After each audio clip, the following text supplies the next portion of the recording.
Today we talk about my favorite topic in astrology, which is about past lives and present lives and what you have to develop in this life.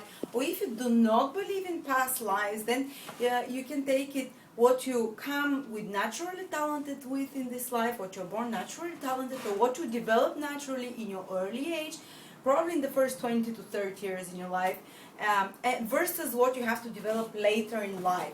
And this is indicated, this most important indication in your horoscope. There is nothing more important in your horoscope than the position of Ketu and Rahu, or as they're known in Western astrology, South Node and North Node of the Moon. They're the reason the person incarnates back in the Earth, comes back to Earth to learn the lesson of these planets, or these points as we call them in astrology. So if you learn what you have to focus on this life, you will have it so much more clearer picture about your path in life and about what's good for you and what you have to let go of.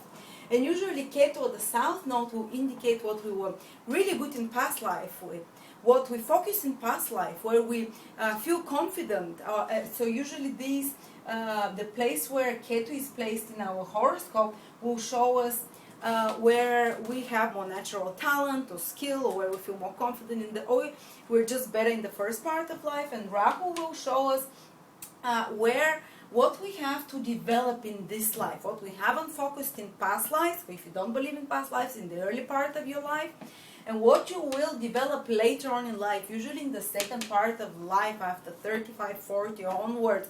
So you have a bit of difficulties where Rahu is, in the areas of life where Rahu indicates, because Ketu, you also have some boredom in the house of where Ketu indicates, because it's something you've already learn how to use it, learn how to be good at, so they're not easy positions, but they're very interesting because it will give you such depth of understanding about yourself.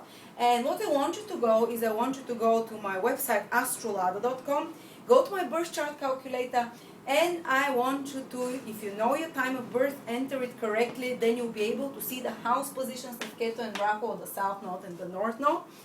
And if you don't know your time of birth, then just look at the sign position of Rahu and Ketu. The sign position will be given underneath on the table, where it will say Ketu is in Aries or Ketu is in Libra. Rahu is always the opposite sign. The South Node is always opposite the North Node. Because if you have developed something in the past life, the opposite you haven't much developed, And when you get that chart, or if you're using Western chart to get this, but if you're using mine, this is what you're gonna get. For instance, you might get Ketu here, and Rahu will be here in the 10th, 4th sign, 10th sign. But I want you to take a look this time of the house position. You can have the houses are indicated with Roman numericals. So you can have it house 3 and house 4 in the 4th sign together. So basically Ketu will, if the sign is indicated by one of the squares, each square is one sign. And what the sign is, you can see from the table underneath. So you can see which sign Ketu is in, which sign Rahu is in, and you will see that there is also Roman numericals. There is the house cuffs that are inside. It's a bit difficult, but I just want you to pay attention to these Roman numericals. So if you have Ketu with the 3rd and 4th house cups, you'll have Rahu with the 9th and 10th house cusp in the opposite. So I want you to listen the video which says North Node in 10th house, or North Node in 9th house. Both of these videos, because I'll be indicating them by the position of the North Node, always Rahu in 10th house or Rahu in 9th house. And you will learn what your karmic duties are in this life, what you have to focus on in this life, what you have to learn to let go of, which is Ketu usually. It's really amazing. It's the best part of astrology.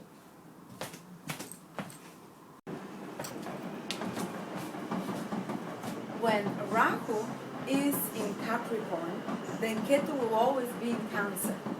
And it has absolutely almost the same, it will resonate in your life almost the same if you have Rahu in the 10th house, because Capricorn is the 10th sign astrologically. When Rahu is in the 10th house, it will feel in your life very similarly. So You can check whether Rahu is in Capricorn or the 10th house is similar meaning, or if Ketu, the south node, is in the 4th house, or in Cancer it has similar meaning, and it's in your Western chart is indicated in this way.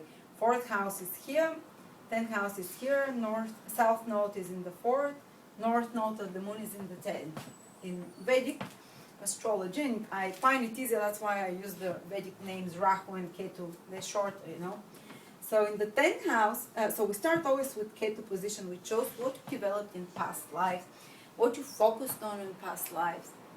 And as I said, this is one of the more difficult positions, but don't be too sad, because everyone has their own issues. Whenever we look at Rahu and Ketu, these are problems we have to work on, you know. These are not the things that make us famous and brilliant always, you know. These are the things that the issues, karmic, these are karmic nodes, you know. So that's why it might be a bit heavy, the influence, especially in Cancer and Capricorn is one of the more difficult positions. Or in 10th and 4th house, Ketu in the 4th, Rahu in the 10th. So basically when Ketu is in Cancer in the 4th, it means that we focus in past life on having more control over the emotions, on putting the 4th house is the emotional world. Cancer is the feelings, the emotions, you know, the feeling side of us. And some people say, well, that's great, these people are emotionally, you know, quite balanced. Well, they are a bit too much actually, because they've learned to control the emotions. And that's good. On the outside you see what calm people, what, you know, level-headed people, they're really in touch with their emotions, they know what their needs are. But actually these people have learned to, emotions cannot be really controlled.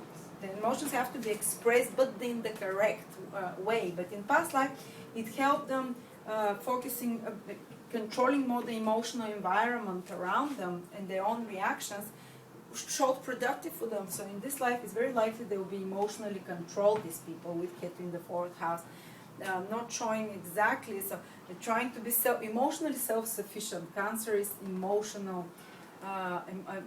sufficiency, you know, and Ketu wants to be full, you know, and it might not share with the partner, you know, the partner might not realize why the person in the relationship is so hurt sometimes, and they'll ask them what it is, and the person say, wave it off, nothing, it's okay, you know, don't worry. And this can create sometimes difficulty, or this person, because even though they try to keep the moods even, sometimes it can crack down the moods, you know. They can, sooner or later, maybe first it will start with 20-minute crackdown, and then it will go into a much bigger depression, that this person cannot control the emotions anymore, because they're like a sea.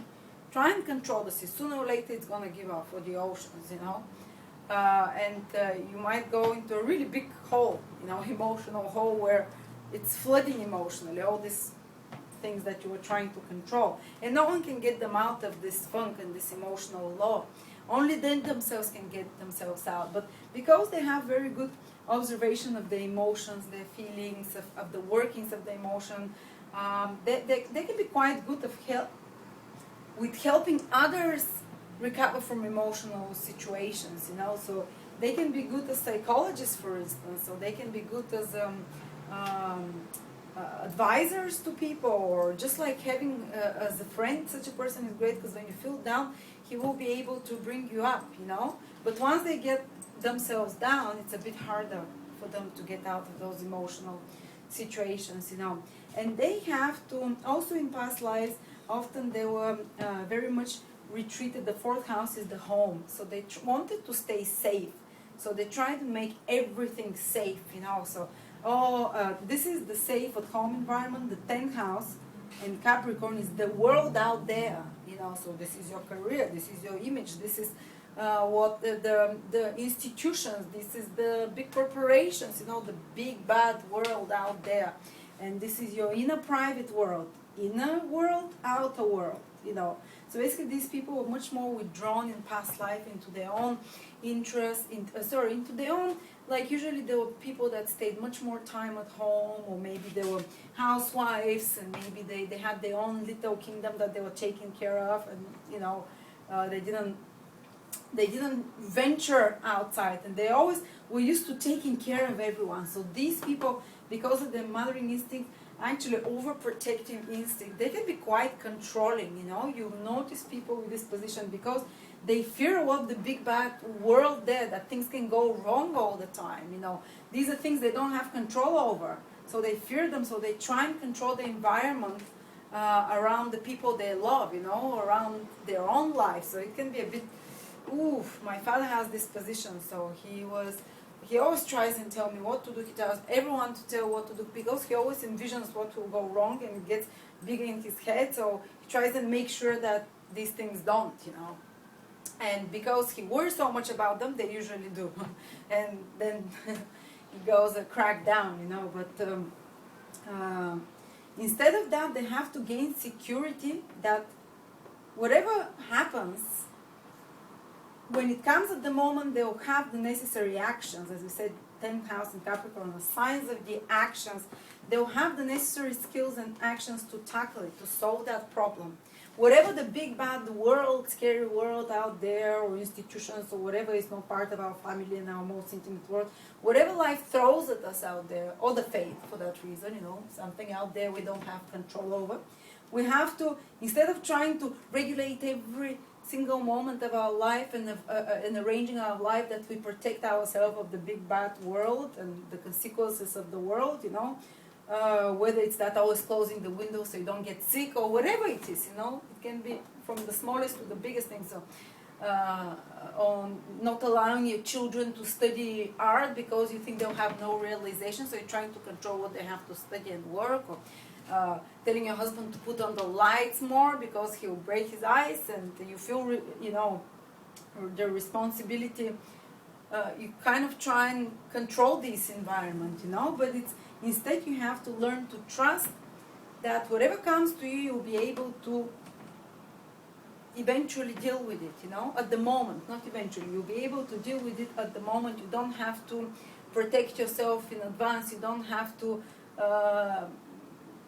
make walls around you, you know. You don't have to you don't have to retreat into your own kingdom and protect yourself with big walls, like Cancer is the sign that has such big you know, armor on it, because it wants to protect itself emotionally, because that's what is done in past lives, you know. It was taking care of family, taking care of the emotional needs of others, and it doesn't want to, it wants this control, and because of that, you know, well, I lost my word here, but I hope you're getting my mind that they have to learn not to be so retreating from the world. They have to learn to go and experiment, go into the world, go start a career even. Or even if you're a stay-at-home mom, it doesn't mean that you have to go and start a career always, but it means that you have to be, don't try and control everything in your life, but try and go and tackle life as it comes to you, you know. Don't try and over-mother all the time. Fourth house and Cancer is the sign of the mother. Don't try and over-mother it all the time. You can never prevent bad things from happening, but you can learn to have adequate good actions, because these people, they haven't developed much actions in the outer world before, and they're afraid that when something bad comes or happens either in career or whatever from the world outside, that they'll not be able to deal with it, they'll not be able to take good action, so they try to, what's that called, to insure themselves in advance, you know. And that's why they stop themselves from taking big risks, and it's good for them actually. It's good to go out there. That's why maybe get a career, be more out of home rather than inside home. Focus on Rahu. Maybe these people will develop career a bit later in life because they were a bit more self-protective emotionally, you know, and more worried from the big bad world, and they go into this world a bit later in life, but this will do them good, you know. This will do, especially males with this position, will do you great to decide what you want to do in life and take actions, to be there without having fears, and focus on not only making name and career, but on having productive actions in the world. Well, thank you so much, and give me feedback.